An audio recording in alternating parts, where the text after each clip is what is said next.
Hi everyone, welcome to CtrlAultDel tutorials.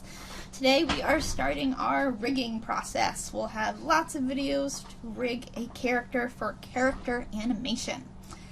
Just a couple things of what I already have set up to work with. I've got a model here made by Jason Alt. If you want to learn how to make a character model, he has a lot of great video tutorials in Max for modeling a character. This character is Apple Cyber, designed by Ashley Hetrick. She goes by Pia Wicket on DeviantArt, so check her out as well. She makes some great stuff. For some setup for your character rig, she is facing forward in my Z axis, and she is perfectly centered along the origins. She is on her own layer on the right, so that way I don't accidentally select her, and I am ready to rig her. For rigging, I will be using our animation menu. So top left of Maya, make sure it says animation down there, or you will not find any of the tools I'm talking about, because we are going to be going through the skeleton menu today, and we are going to be working with the joint tool. Now, for creating your joints, if you try to create in the perspective of like spine, like, oh, they look all nice, right? Well, guess what? They're not. They're shooting way off into the distance. Never create joints in your perspective window. This won't work. You need to switch to your other orthographic views, go back and forth, and line everything up. So if I'm working with her spine, I would want to go from my front view of my character or my side view of my character. If your character's arms are in a kind of straight T-pose, as them kind of coming up and out, that's great. They won't be in your way for this. Since my arms are down, I'm actually going to do it from my front view. But if your character had like a really big hunch, like kind of the Hunchback of Notre Dame or something, I would go on my side view so I can make sure everything is actually in the geometry of the character. But since I have a nice standard biped standing up straight, I'm just going to do from my front. Now for the character's spine, to make sure that you can see your joints going through your mesh as you're working, in the viewport I have turned on the very last little button. Looks like a little joint tool. That is X-ray joints, so you can see what you're working on. So make sure you have that on. It'll make your life much easier. Alright, let's rig this girl.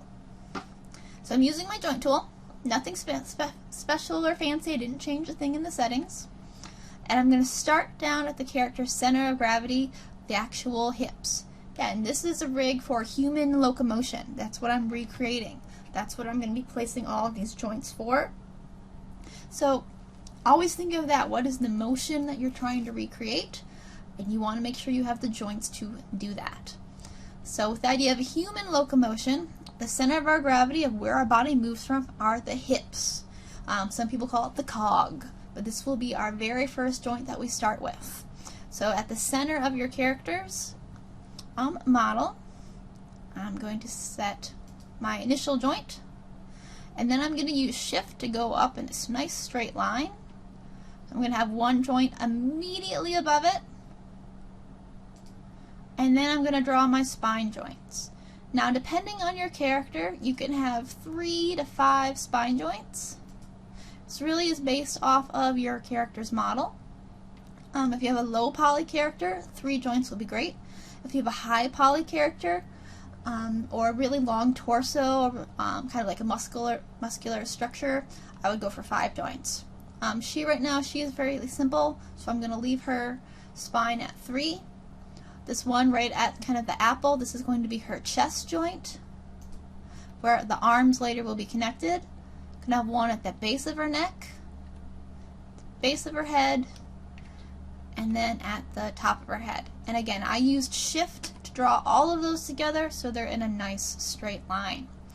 Now, since my character was centered to the origin, these joints are nice and front, centered. If I go to the side view, nice and centered as well.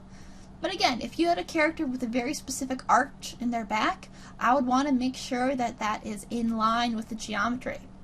So as you switch back and forth, if you need to, grab that parent joint, and you can move the whole chain slightly forward if you need to. You want the pivot to be in the right place. The triangle sections really don't matter. These are just visuals to show you how joints are connected to each other. the pivot, the actual little circle part of the joint, is the most important one. How big they are doesn't matter. If you can see, mine are rather small right now. That's because I know later I'm going to need a small size for my fingers. If you need to change the size of your joint, and you're not scaling, even though there's scale overdue, you never scale in rigging. Scaling is very, very bad. So if you need to make the visual of them smaller, if you go up to your display menu and down to animation, you will find joint size. So you can see with mine, I'm actually at 0.23 just because I know my fingers are going to be really small. If you have a very large character, well, make them larger so you can see what you're doing. But you can kind of get the idea. If you're drawing them out, if they look like just giant circles and lines, it's going to be hard for you to visualize what you're actually working on. So do make them smaller, so that way you can see the connections. You can see the children that they're pointing to. Alright, so the next thing is naming. Naming is very, very important in rigging. If you don't name your rigs, you're going to have a really hard time getting everything to work together later, just by remembering numbers. So for our little character here, you will at the end add in the name of the character to everything. But we don't have to type that every single time. There will be a command control to use for that. So for our first joint here, we're going to just name through the channel editor by clicking on joint 1. And this is my root joint.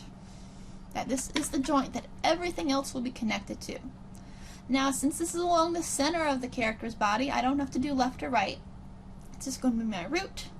Always give your joints numbers because there will be specific chains that have multiples. And then underscore JNT representing this is a joint. Since this is a joint chain that they are already connected to each other, once I hit enter, I can use my up and down arrow keys to actually go back and forth through the joints to make it faster. So if I go to the second joint I created, joint 2, this is going to be my very first spine joint. So I'm going to label it spine underscore 01 underscore joint. And then I'm actually going to copy and paste this just to make it even faster. So enter, down arrow to get to my next joint, which will be spine 02. Down arrow, next joint, spine 03.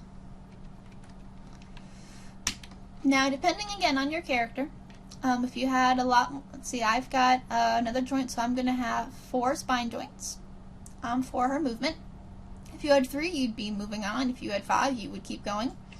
So this is my next spine joint. So I got spine 04.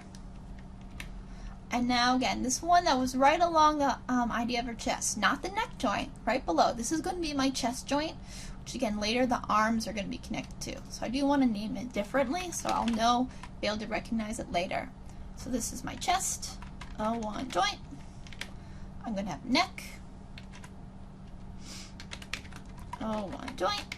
Again, your character, if you have a long neck, make sure they've got an extra joint in there for mobility.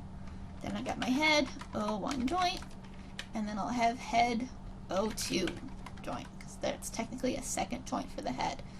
I put this joint way up here because there are controls we can use for it later on.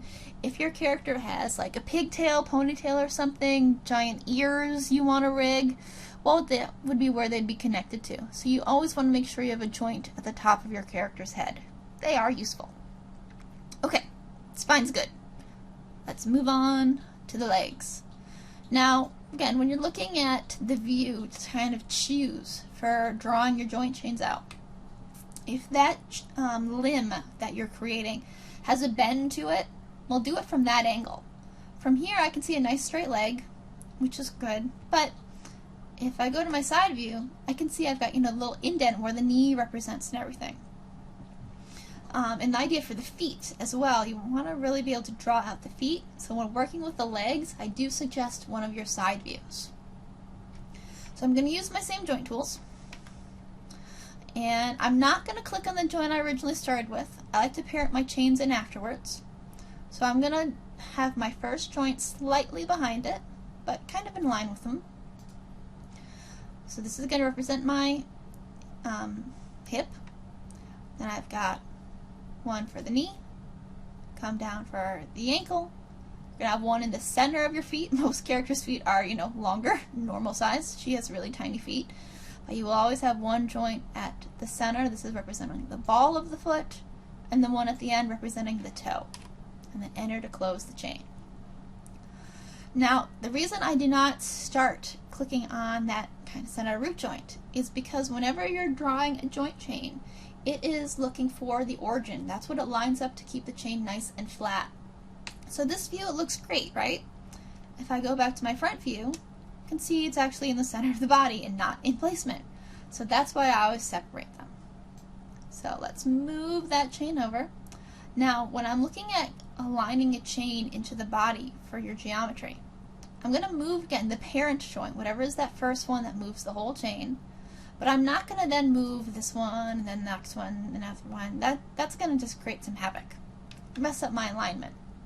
So I would move my first one, and then rotate it, so the rest of the chain is in alignment. This way I know that chain is still nice and straight together. I won't have any crazy crookedness going on. Now, I have the root joint, but I want to actually have another joint right underneath here to give my character's hips a little bit more flexibility. So, right below it, I'm going to do one single joint and just hit enter. No connections or anything yet, but I want, again, have the ability that these hips are going to be able to move separately from the root. At the very end, you're going to be able to select the root joint, and it's going to highlight the entire character and move it for you. But you might want to have the ability for the character's hips to twist and dance without affecting the upper body. So we need to have this extra joint here. So this is going to be the hip main joint. So that's what I'm going to rename it.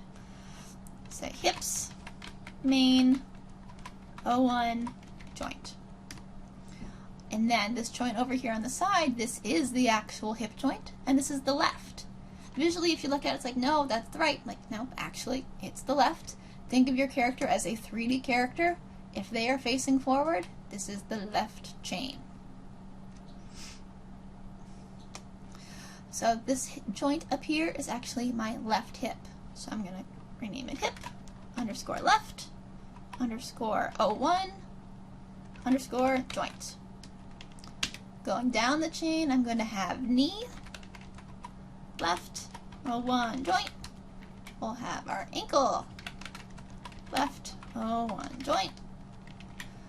Again, this joint in the center of the foot is called the ball joint. So ball underscore left underscore 01 joint. And then ending off with the toe joint. Toe underscore left underscore 01 joint. Now I can maneuver and connect these all together. Again, since I originally made that joint slightly off center, I actually am going to maneuver this joint so it's lined up a little bit more with the leg. Again, think of the pivot. Think of where this joint is actually rotating from, rotating your character's hip. When you need to move a single joint that does not affect any of the others, that is changing the pivot. So that is the insert key on the keyboard. Again, think of the idea of whenever you have your move tool on, you can see the move arrows. Pressing the insert key removes the arrows, but you still have the line. So that is representing the pivot is changing. You're not moving the object, you're moving the pivot. So I'm going to line that back up more center of the character's leg. If you're working on a Mac, the key should be the D key, D as in dog, that you would press and hold down D to be able to move the joint forward. So now if I go back, I'm going to parent all these guys together. So I have my hip joint selected. I'm going to shift select that main hip in the center, P for parent. We'll see your little triangle connection, and then do the same thing coming up to the root joint. Shift select the root, P for parent, and they are now connected to each other. Now for the opposite leg, we don't have to redraw this ourselves. We can let the computer copy it for us. So whenever you're looking at mirroring a chain over, again, duplicating with the idea of this in the rig is going to be called mirroring joints. You're going to select the joint that you want mirrored. If I have my root joint selected and I click mirror, everything is going to be duplicated because everything is highlighted. If I do the same for the idea of the hip, if I select that main hip joint, it's highlighted, which means both will have a copy over. All I want to duplicate is the leg, starting from the actual hip joint. So I will have my hip left selected. So to mirror, we're going to go back to our skeleton menu, and down about halfway, you're going to open the options for mirror joints. Now when you're choosing your options here, let me get back to my perspective so you'll be able to see this a bit better. When you're choosing your options for mirroring across, what you are looking for is the axis that you are actually literally mirroring across. Look at the idea that you are jumping over something. If you have your move tool on, you can kind of see what axis represents up, which should be your Y, and what is forward is the one that you are actually mirroring across. So my blue, my Z is forward. This is why I have Y, Z selected. If your character is facing forward to the Z direction, you should use YZ. If your character is facing a different direction, you're going to have to kind of figure out what the other options are that you want to use. I'm leaving mirroring at behavior, and I'm going to tell it to search for all those little L's I made that represented left and replace them with R's for the right side. So that way I don't even have to rename it. Maya does it for me. Click apply. Poof. We have another leg. And why didn't you copy the names? Alright. Let me undo. You mirrored correctly, but you didn't search for L and R. Alright, well I have to apologize. It worked before. I really don't understand why it's not searching for my names. So real quick, I'm going to go and set my L to be R's, but it should have done that for me. I don't know why it's not doing that. Oh, that's going to be a big hassle later. That is strange. R. Hopefully this doesn't happen to you. I must have something set somewhere that's preventing that. Okay, but in mirrored, that's what's important. We've got our second chain really nice and quickly. And again, looking at the idea of that main hip, there should only be one joint here. There should not be two. So our legs are done. Onto the arms. So again, the idea of the arms, if your arms of your character are in a T-pose, you would go to your top view and draw the arms out nice and neat. The fact that mine are down, or straight down, I'm going to go to my side view. But again, look at whatever view you can see your arm clearest. So using my joint tool, I'm going to place a joint at my shoulder. Again, I'm not clicking on anything in the spine. I'm starting at the shoulder. I'm going to do slightly back for the elbow, slightly forward for the wrist, and then one for the hand. Enter. And then, again, looks nice and clean here in this view. If I go to my front, it will be in the center. So I need to make sure, again, I move them over, move the parent joint, rotate it into the arm. Again, if you had a top view, it would just be nice and straight and you'd be done. But you'd have to move it up. So, rotating it into alignment. And then rename. So I have shoulder, left, O1 joint. Spell joint correctly. Elbow, left O1 joint. Wrist, left O1 joint. Hand, left O1 joint.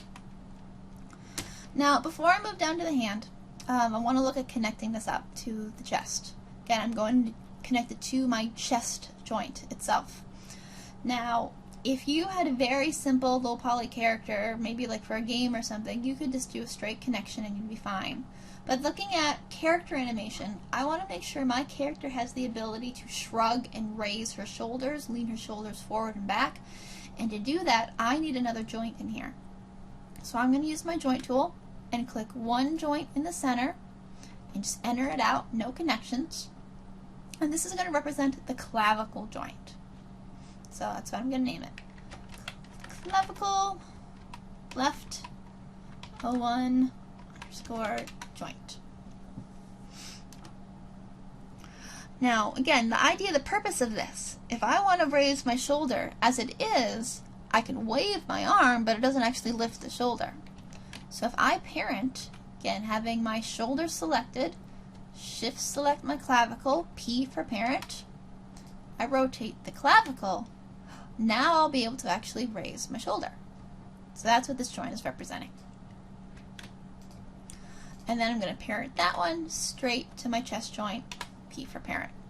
Now my arm is beautifully connected. So let's look at that hand, huh? Hands are picky. Again, if you're T-pose, go to your top view. I'm in the side, so I'm going to go to this viewport. Now, again, since I know I'm going to be doing a lot of maneuvering and getting these joints in place for my hand, I'm not clicking on my hand joint to start. I'm going to make each chain on its own, individual. Now, if you want to keep them really nice and clean, you can use, shift as you're working on them. Shift. Again, that's perfectly fine. You're going to be doing a lot of arranging. To make it faster, I can just keep hitting Y. Y is going to repeat the tool I'm using, so I can get a new chain nice and quick. If your character is very realistic, you're going to want to have 4 joints in your fingers. You can see I'm only doing 3. But for actual human hands, if you look at your own hand, your finger actually has 3 sections. That would require 4 joints. My character is nice and stylized, so I'm doing 3 joints, so her finger is just going to do a simple bend. When you get to your character's thumb, do not start close to the hand. Look at the idea of your thumb, how far back that thumb pivots. It almost pivots at the wrist. So your first thumb joint is actually going to be very high up, and then bring them down.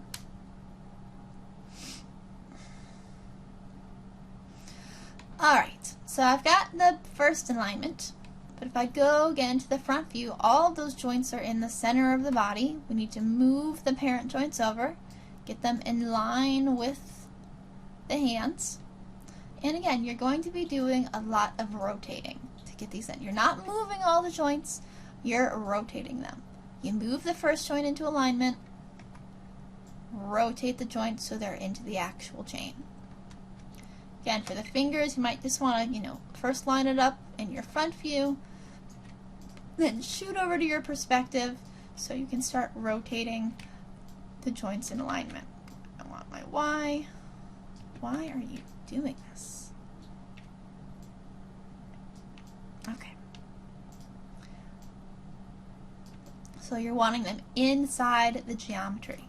Again, looking at how well the hand was modeled. If the hand has a natural arch to it, make sure you bring those middle joints out slightly so it can accompany that, and rotate them in. Again, not moving the joints, I am rotating the joints so they're in line with the fingers.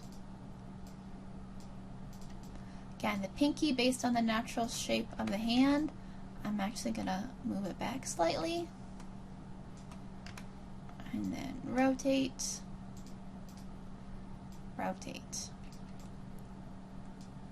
And then parent them back to your hand joint. So I'll select the first knuckle, shift select the hand, B, and do that for all the joints in your fingers. Again, goes back to the old thing of why did the early cartoons only have 3 fingers and a thumb? It was one last joint finger to draw. Same thing goes in 3D modeling. Why'd you only give them 3 fingers? Because it's 1 less to model, 1 less to rig, 1 less to animate. Alright, so once they're connected, naming. This is my thumb. It's my left thumb, _L. It's the first joint, 01. It is a joint, J and T. To make it easier, copy and paste everything as you're going through. I can go down. This is my second thumb joint. And this is my third. Again, if you have a realistic hand, you should have 4 joints in your hand for each finger. Alright, this is my index finger. Some people call it pointer. It's the same idea, whatever you want to name it. But it is the left index. 01, joint, copy, and then paste it down, changing the numbers.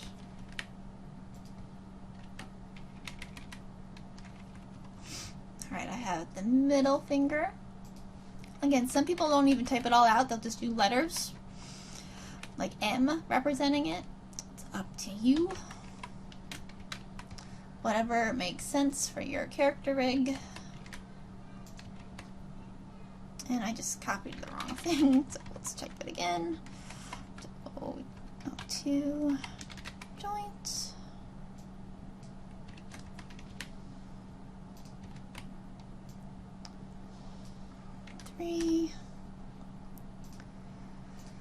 And this is the ring joint, left 1 joint.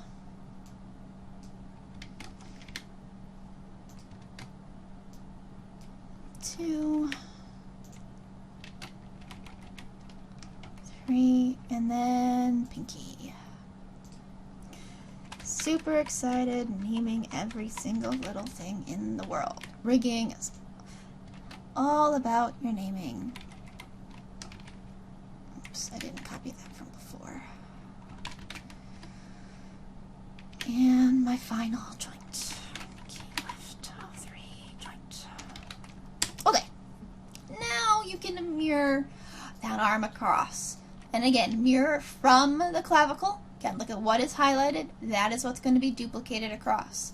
Since you already mirrored your leg, you can just use the same settings. Again, I'm going to reset mine just to see if that does anything. Then I'm searching for L's, replacing with R's, apply. There, I copied. Look, I now have my R's. I don't know why the leg didn't do that. But again, what's great about that is you have all of those little finger chains that they should now have R's, so you don't have to go through them one by one. Now, if your character had a tail, same idea. Go to your view that you can see it nice and clearly, draw the joints out, parent it in. Again, as I kind of mentioned, pigtails, ponytails, ears.